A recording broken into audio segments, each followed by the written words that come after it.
नाज़रीन तो breaking news अवां सां शेयर कंदासूं। पनो आकिल खां पनो आकिल भरिसां बरसात जे पाणी में बुॾी वियल नौजवान जो लाश 24 कलाकनि जे ॻोल्हा खां पोइ हथ अची वियो आहे। ॻोठ गुलू इंडणवासी 22 वरे जो नौजवान इमरान पुट मोहम्मद असीम गुज़िरियल ॾींहुं बरसात जे पाणी में वेझड़ दौरान बुॾी वियो। इतलात पाक नेवी जे जवाननि पहुची 24 कलाकनि जी ॻोल्हा खां पोइ नौजवान जो लाश हथ करे वरितो। संदसि लाश घर पहुचण ते वारसनि में कोहराम मची वियो। ख़बर हिकु भेरो ॿीहर अवां सां शेयर कंदा हलूं या ब्रेकिंग न्यूज़ अवां सां शेयर कंदा हलूं।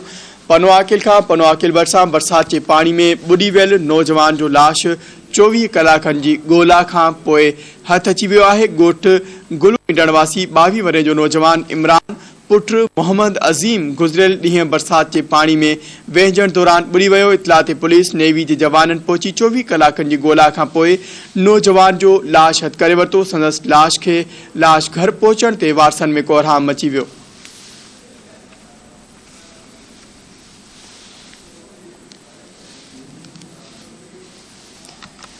ख़बर अवां सां शेयर करा रहिया आहियूं। पनो आकिल भरिसां बरसात जे पाणी में बुॾी वियल नौजवान जो लाश 24 कलाकनि जे ॻोल्हा खां पोइ हथ अची वियो आहे। ॻोठ गुलू इंडणवासी 22 वरे जो नौजवान इमरान पुट मोहम्मद अज़ीम गुज़िरियल ॾींहुं बरसात जे पाणी में वहिजण दौरान बुॾी वियो। इतलात पाक नेवी जे जवाननि पहुची 24 कलाकनि जी ॻोल्हा खां पोइ नौजवान जो लाश हथ करे वरितो। संदसि लाश घर पहुचण ते वारसनि में कोहराम मची वियो। तफ़सील मालूम कंदासीं। इन हवाले से वधिक पनो आकिल खां ग़ुलाम शबीर चाचड़ असां सां लाइन ते मौजूद है। जी ग़ुलाम शबीर आगाह कजो, छा तफ़सील आहिनि?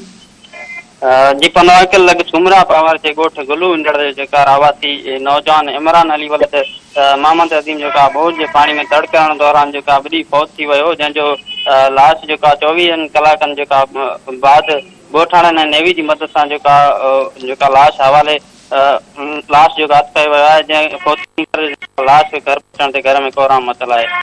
जी ग़ुलाम शबीर आगाह करण लाइ वॾी महिरबानी।